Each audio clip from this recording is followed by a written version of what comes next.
Welcome back to another episode of Sports-Fixx. I am your host, Carson Becker. We are back talking about another week of college football. A little bit of a slower week this past weekend. Some of the SEC teams playing those FCS schools, but other teams playing some good games here. We had a couple Big Ten games that were pretty good, some ACC games that were pretty good.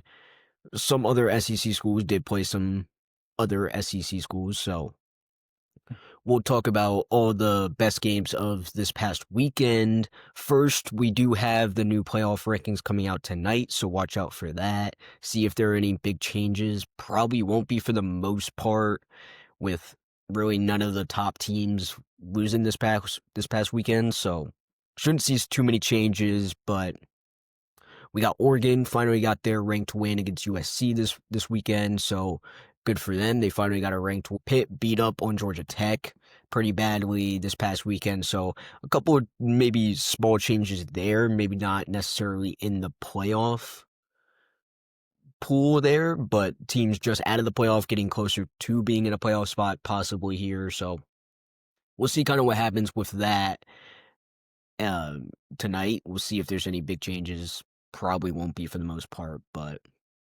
we'll see. So now we'll kind of get into the games that I would like to talk about. First, you got Oregon going up against USC, and it was a highly anticipated game. It was USC was coming in there. They had been looking good recently. Oregon had been kind of really hadn't played anybody. They played that Penn State game early on, but nobody really appreciated that win at this point. So it was kind of a very big matchup for both these teams. USC looking to maybe get into a playoff spot with a win. Oregon looking to keep their spot and get a boost in their resume with this win. And of course, Oregon comes out and wins. I think this was one of the more impressive games I saw from Oregon this season.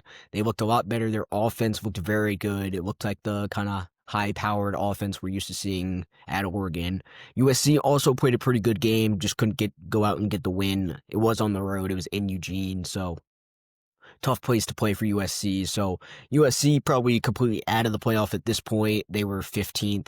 They're probably going to drop. They're going to drop a little bit there, so they're probably completely out of it. They're not going to make the Big Ten championship, so that's probably completely out for them. But Oregon kind of almost secures their spot. They do have Washington to play on the road, which is not an easy place to play. They did have one of the longest home winning streaks earlier this year before Ohio State went in and beat them. So a tough game for Oregon, but it's looking like they're going to be in a playoff spot there as long as they can go and win that game. They probably also won't play for the Big Ten championship. It's looking like it's going to be Ohio State, Indiana, barring if Ohio State can beat Michigan and get there.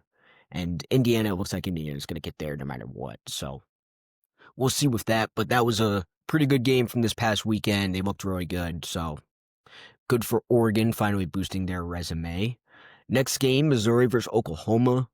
Kind of a slow, tough defensive battle. Kind of what Missouri wanted, I would think, in this game, going up against Oklahoma. If they can get some points on that defense, they know their offense can't really do nearly as much as their offense probably wants to do. But their offense is just not performing how it should be. They only put up, 16 points in this game. It was 16-7 was the final score, so a very low-scoring game here. And they're kind of in a tricky situation here. They're in a playoff spot.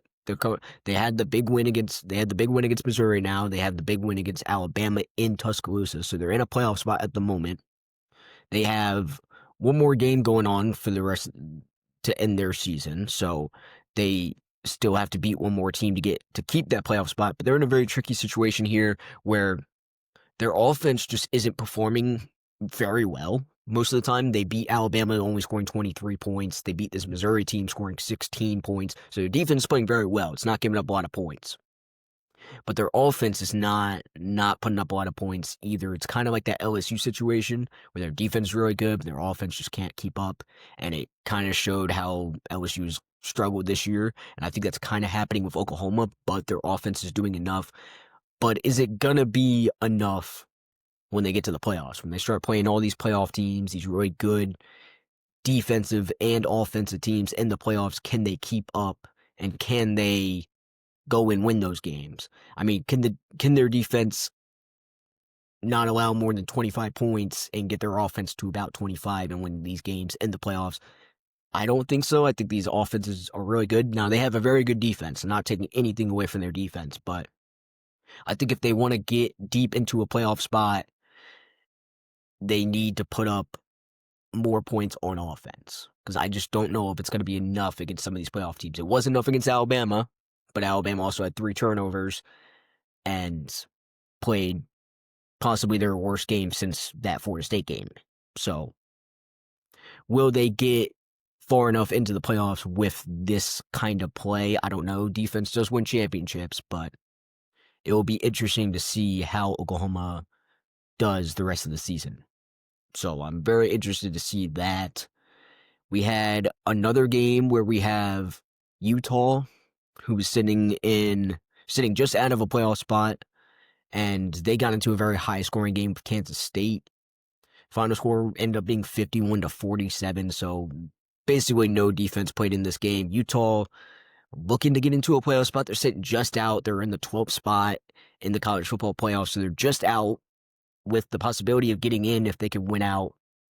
It doesn't look like they're going to play for the Big 12 championship, though, so that will hurt them there if they don't get to play that game, don't get to get a chance to go and beat another good team. I don't see them getting in, but they are sitting just out. They're going to need a good amount of help to get into it, especially not being a Big 12 champion. So interesting to see what happens with Utah the rest of the year as well. They got one more game there.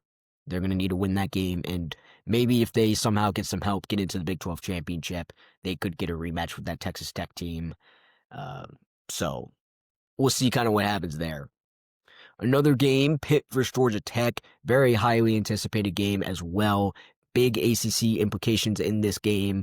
We had one of these teams, Pitt, now in a great spot to go play for an ACC championship at this point. Georgia Tech pretty much out of the ACC championship now. And Pitt kind of just jumped down their throats right away. They went up 28-0 in the first half. Now, Georgia Tech did come back, make it a little bit of a game going into halftime. I believe it was 28-14 at half, so made it a pretty interesting game. But really, Pitt was just the better team in this game, and Georgia Tech had little to nothing to stop them. So, not much of a game there. Pitt, like I said, now in a great spot to play for an ACC championship. They can go and beat Miami in the last game of the season. They will be in the ACC championship. So, very interesting to see here. We'll kind of see what happens in the ACC. Like I said, the ACC is still getting very, very close. And it's looking now like it's going to be a Pitt versus UVA, I believe, is the two teams in the ACC championship at the moment. If those two teams can go and win this weekend, rivalry weekend, Pitt has to go play Miami. UVA has to play their rival, Virginia Tech. So we'll see what happens in the ACC. But once again, the ACC is still coming down to these last couple games, and it could get very interesting if a couple of these teams lose. You got SMU sitting right behind these teams with a chance to get into that ACC championship. So we'll see what happens there. Another game I wanted to talk about, Notre Dame versus Syracuse.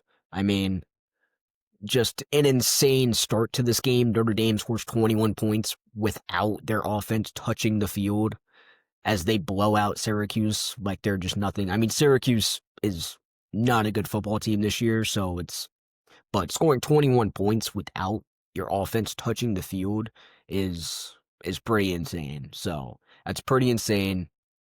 They had 2 pick sixes and a punt block for a touchdown before their offense even touched the field. And then after that, it was Jeremiah Love running big. They scored 70 points in this game. So Notre Dame looking pretty good to finish the season.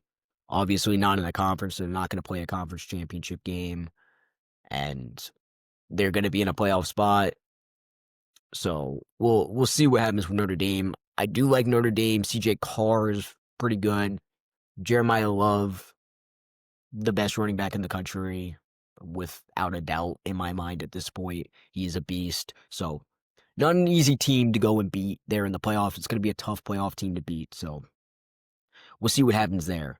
That was just an all-around insane game there. So Well, that's all the games I'll talk about in this episode. I know it was kind of a shorter episode. It was a relatively slower week this week coming into right before rivalry weekend. Teams kind of take a break. They kind of play a kind of tune-up game. So this coming weekend will be a great weekend, including it will be Thursday, Friday, Saturday, all games, all day. So we'll see how it turns out this next weekend, and then we get straight into the conference championships, the playoffs, all of that stuff, and that's going to be very, very exciting this year. So look out for that. Also, look out college football playoff rankings coming out tonight.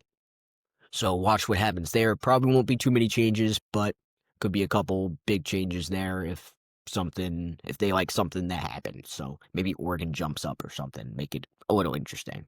But that's all the games I'll talk about for this episode. And I am Carson Becker, and I will see you next time.